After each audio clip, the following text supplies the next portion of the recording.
जय हिंद दोस्तों, आप देख रहे हैं गुरु घंटाल। मेरा नाम प्रखर श्रीवास्तव है। स्वागत करता हूं आप सभी का। दोस्तों, आज ना किसी पॉलिटिकल साइंस के टॉपिक के ऊपर बात करेंगे, ना हिस्ट्री के टॉपिक पर बात करेंगे। आज हम बात करेंगे एक ऐसे मुद्दे के ऊपर जिस मुद्दे को बहुत सारे लोगों ने सुना होगा, बहुत सारे लोगों के लिए मुद्दा नया होगा। कैथारसिस, ये वर्ड बहुत इंपॉर्टेंट है, इसका मतलब बहुत इंपॉर्टेंट है हमारे जीवन के लिए, जिसके बारे में आज हम डिस्कस करेंगे। तो आइए निकल पड़ते हैं और जानते हैं कि कैथारसिस होता क्या है। दोस्तों, भगवान बुद्ध ने जब एनलाइटनमेंट को प्राप्त किया था, जब उन्हें ज्ञान की प्राप्ति हुई थी, तो उन्होंने 4 नोबल ट्रुथ इस दुनिया को दिए, जिसमें उन्होंने एक बात कही थी कि इंसान के दुख का कारण उसका एग्जिस्टेंस ही है।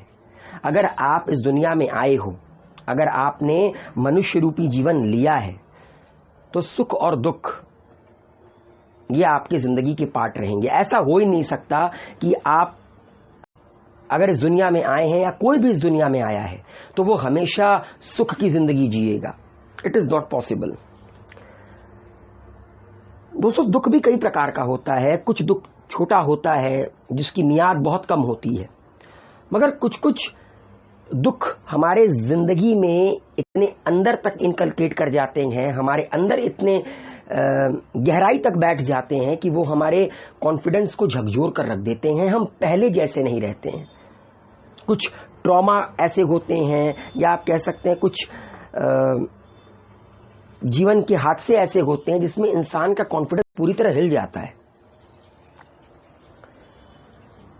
अब पूरी जिंदगी तो आप उस हिले कॉन्फिडेंस के साथ तो जिएंगे नहीं, तो उसी कॉन्फिडेंस को वापस पाना, अपने आप को प्यूरिफाई करना, अपने आप को क्लिंजिंग करने के तरीके को साइकोलॉजी में कहते हैं कैथारसिस, जो कि एक ग्रीक वर्ड से निकला हुआ वर्ड है कैथारसिस, जिसका मतलब होता है प्यूरिफिकेशन और क्लिंजिंग।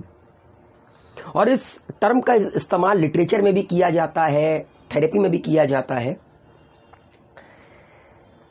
आप लोगों ने कई सारे नोवेल पढ़े होंगे।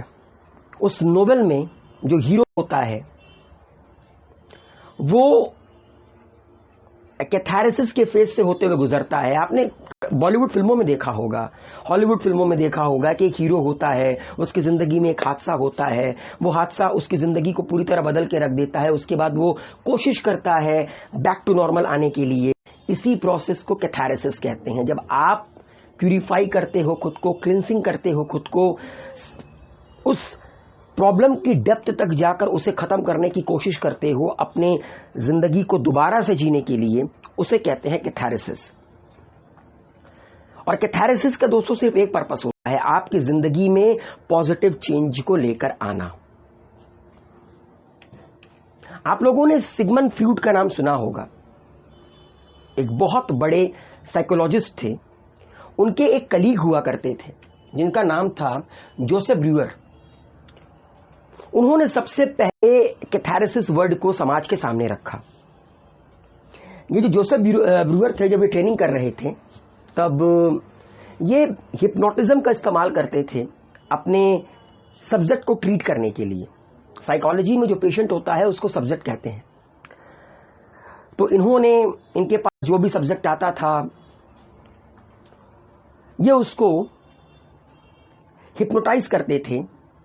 और इन्होंने पाया कि जैसे ही वो सब्जेक्ट हिप्नोटाइज होता है, वो तुरंत अपने दिल की सारी बातें जो शायद वो होश में ना कह पाए, वो इनके सामने रख देता है।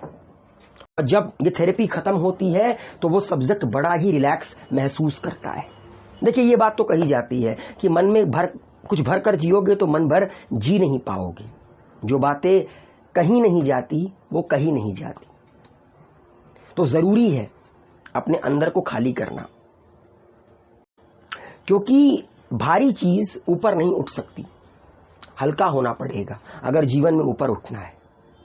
तो आपको भी कैथारसिस की जरूरत है। देखा जाए तो इस दुनिया में हर इंसान को कैथारसिस की जरूरत है। बहुत सारे लोग होते हैं जो एक्सट्रोवर्ट होते हैं, जो दिल खोल कर अपनी प्रॉब्लम्स, छोटी छोटी या बड़ी बड़ी प्रॉब्लम्स लोगों के सामने रख लेते हैं। मगर बहुत सारे लोग होते हैं जो अपने दिल में बातों को रखकर जीते हैं, मगर ये उनके लिए बड़ा हानिकारक है, बहुत ज्यादा हानिकारक है। ये उन्हें कभी आगे नहीं बढ़ने देगा। अगर उन्हें लगता है कि वो कुछ बहुत बड़ा काम कर रहे हैं, या आप ये कह सकते हैं कि अगर उन्हें लगता है कि वो समाज के लिए कुछ अच्छा कर रहे हैं, अपनी बातें ना शेयर कर कर उन्हें अप्रिसिएशन मिलेगा, तो ये सब बकवास बातें हैं।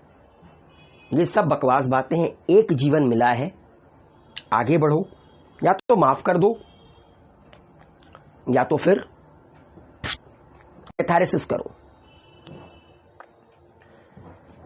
तो सिगमंड फ्रॉइड ने हमारे माइंड के 3 पार्ट को लोगों के सामने डिफाइन किया कि हमारे माइंड में 3 तरह का पार्ट होता है, कॉन्शियस माइंड, प्री कॉन्शियस और subconscious mind, and third one is unconscious mind.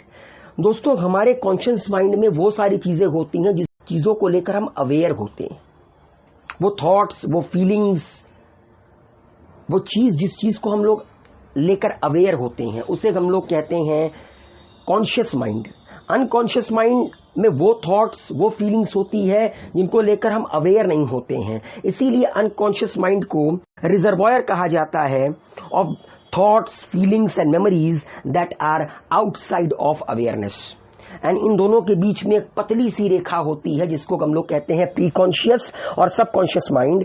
इसमें जो चीजें होती हैं दोस्तों, इस माइंड में जो फीलिंग्स, थॉट्स, इमोशन होते हैं, इनके बारे में हम अवेयर नहीं होते हैं, मगर अगर हम थोड़ी सी इसको इंपॉर्टेंस दें तो हम अवेयर हो सकते हैं। तो स्क्रीन पर आप लोगों को नजर आ रहा होगा कि एक आइसबर्ग है जो समुद्र के नीचे डूबा हुआ है, मतलब समुद्र में डूबा हुआ है। समुद्र के नीचे डूबा हुआ हिस्सा समुद्र के ऊपर एक्सपोज हुए हिस्से से कहीं ज्यादा है। तो ये जो एक्सपोज हुआ हिस्सा है ना, ये हमारा कॉन्शियस माइंड है, जिन थॉट्स, फीलिंग्स, इनको लेकर हम अवेयर होते हैं, जो लोगों के सामने एक्सप्रेस करते हैं। लेकिन आप ये देख रहे हैं कि आइसबर्ग का मैक्सिमम हिस्सा समुद्र के नीचे है, मतलब कंसील है। अनकॉन्शियस माइंड भी इसी तरह का होता है। और आप बिलीव करेंगे, हमारी पर्सनालिटी, हमारे बिहेवियर को यही अनकॉन्शियस माइंड बार बार कंट्रोल करता है। हमें पता नहीं लगता है। कभी कभी हम बहुत सारी चीजें ऐसी कर जाते हैं जिसके बारे में हमें अंदाजा नहीं होता है। हमारा बिहेवियर, हमारी पर्सनालिटी ऐसी बनती चली जाती है जिसके बारे में हम अवेयर नहीं होते हैं। ये सब हमारे अनकॉन्शियस माइंड में चल रहे थॉट्स, फीलिंग्स, इमोशंस को लेकर होता है, जिसको लेकर हम अवेयर नहीं होते हैं। इन्हीं फीलिंग्स, थॉट्स और इमोशन को लेकर हमें अवेयर होना पड़ेगा। हमें कॉन्शियस माइंड के साथ तो काम करना ही करना है, मगर अनकॉन्शियस माइंड में चल रहे थॉट्स, फीलिंग्स, इनको कंट्रोल करना बहुत जरूरी है। क्योंकि जैसा कि स्क्रीन पर नजर आ रहा है, व्हाट वी रिवील बहुत छोटा पार्ट है, व्हाट वी कंसील बहुत बड़ा पार्ट है।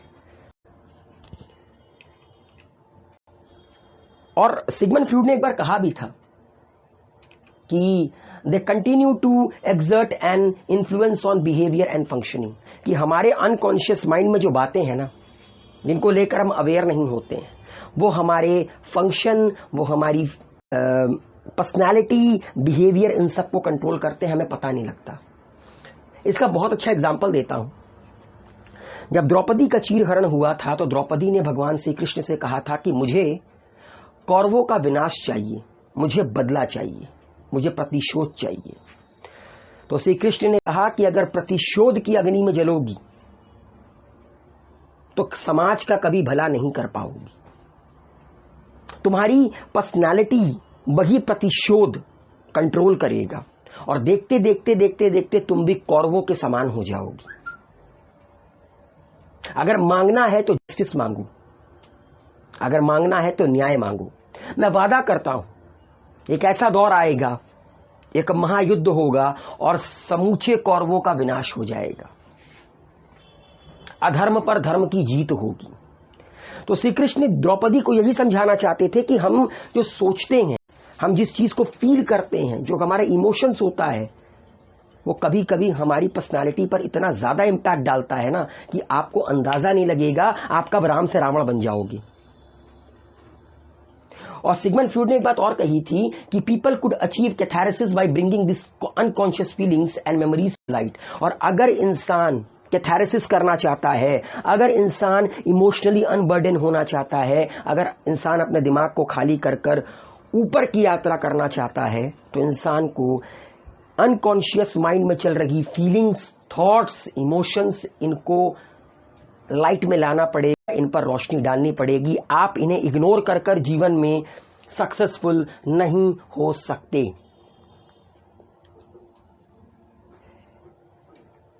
अब दोस्तों सवाल उठता है कि क्या कोई तरीका होता है कैथारसिस का? तो दोस्तों मैं कोई साइकेट्रिस्ट नहीं हूं कि मैं आपको कोई क्लिनिकल बातें बताऊं। वैसे मेरा मानना तो यह है कि कैथारसिस अगर ऐसे इंसान का करना हो जिस इंसान की प्रॉब्लम बड़ी हो, तो आप किसी ट्रेंड बंदे के पास ही जाओ। उस इंसान का कैथारसिस घर में नहीं हो सकता, मगर छोटी छोटी बातों जो आपको परेशान करती हैं उसकी कैथारसिस पॉसिबल होती है। कई सारी चीजें हैं, जैसे कि टॉक विद अ फ्रेंड। आपको MS धोनी मूवी याद होगी सुशांत सिंह राजपूत की, जिसमें वो कहता है कि बात करनी चाहिए, मन हल्का हो जाता है। हमेशा कहा जाता है ना, बात करो, कोई पूछने वाला होना चाहिए ताकि आप बेझिझक अपनी बातें उसके सामने रख पाओ। मगर दिक्कत यह है कि हमारे समाज में लोग सुनते नहीं है ना। कहते हैं लिसनिंग और हियरिंग में अंतर होता है। लोग हियर करते हैं, लिसन नहीं करते हैं। और लोग समझने के लिए नहीं सुनते, समझाने के लिए सुनते हैं। इसीलिए आज के दौर में आपको लोग बातें कम शेयर करते देखेंगे। पहले का जमाना था, एक चौकड़ी बैठती थी, शाम को दोस्त यार मिलते थे, दिन भर की बातें करते थे। आज किसी को फुर्सत है ही नहीं एक दूसरे को नीचा दिखाने में, किसी को कोई फुर्सत नहीं, क्योंकि आज की जनरेशन बड़ी जजमेंटल हो गई है। और आप देख लीजिए, आज 21 साल से लेकर आज तो भैया 15-15 साल के बच्चों तक को भी डिप्रेशन होने लगे हैं। मतलब जो उम्र होती है खेलने की, कूदने की, उस उम्र में बच्चों को डिप्रेशन हो रहा है, क्योंकि कोई बात करने के लिए नहीं है ना। तो पहला तरीका है टॉक विद अ फ्रेंड। अगर दोस्त यार ना हो तो गाने सुन लो, सबसे सिंपल तरीका। अगर दोस्त यार ना हो तो आप गाने सुन लो, ये भी एक तरीका है अपने आप को इमोशनली अनबर्डन करने का। बिकॉज म्यूजिक से बेहतर कोई तरीका होता ही नहीं है। अक्सर हम जब उदास होते हैं, हम खुश होते हैं, तो हम म्यूजिक सुनते हैं। अगला है दोस्तों एक्सरसाइज करना। एक्सरसाइज भी एक बहुत ही आसान तरीका है।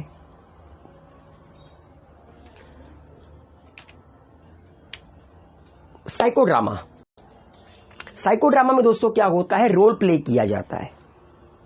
हर एक ग्रुप होता है, हर इंसान को एक एक रोल दे दिया जाता है और इंसान रोल प्ले करता है और अपनी पास्ट की जो भी बातें हैं वो कन्वे करने की कोशिश करता है लोगों तक, ताकि एक बार वो उस चीज को फिर से जी कर वन एंड ओवरऑल उसको खत्म करें। और एक आखिरी तरीका होता है एक्सप्रेसिव राइटिंग। अगर बोल नहीं सकते तो लिखो, डायरी लिखने का पैटर्न है ना, डायरी लिखने का पैटर्न है बस। बट मेरा मानना है दोस्तों, डायरी मत लिखो, जर्नल लिखो। जर्नल बेस्ट है आपके लिए अगर आप अपनी बातें किसी से साथ शेयर नहीं कर पाते हो। ये बहुत ही आसान तरीका है अपने शब्दों को पन्ने में उतारने का। तो ये कुछ तरीके हैं जिससे आप घर पर बैठे कैथारसिस कर सकते हो। इसमें मेरा मानना है सबसे पहला ऑप्शन बेस्ट माना जाता है, क्योंकि कोई होना चाहिए लाइफ में जो आप कल को अगर फेल भी हो जाए ना तो आपके कंधे पर हाथ रखकर ये कह पाए कि तू चिंता मत कर, मैं हूं ना। ये 3 वर्ड बहुत होते हैं। ये 3 वर्ड इतने ज्यादा पावरफुल है इस नेचर में कि रंक को राजा बना सकते हैं, रंक को राजा बना सकते हैं। अगर चाणक्य ने चंद्रगुप्त मौर्य के ऊपर भरोसा ना किया होता तो चंद्रगुप्त मौर्य कभी भी धनानंद को हराकर उस दौर में हिंदुस्तान के सबसे बड़े महाजनपद पर कब्जा नहीं कर पाता। तो उम्मीद है दोस्तों कि थैरेसिस आप लोगों को समझ में आई होगी। एंड मैं आप लोगों से उम्मीद करता हूं अगर आप में भी किसी को कोई भी प्रॉब्लम है तो कैथारेसिस करो, बहुत ज्यादा जरूरी है। अदरवाइज इसको इग्नोर कर कर चाहे जितनी मेहनत कर लो, जिंदगी में कभी आगे नहीं बढ़ पाएंगी। तो वीडियो को लाइक शेयर कमेंट कीजिए, गुरु घंटाल को सब्सक्राइब कीजिए, बेल आइकन के बटन को प्रेस करना ना भूलिएगा। हेल्दी रहिए, सेफ रहिए, मस्त रहिए।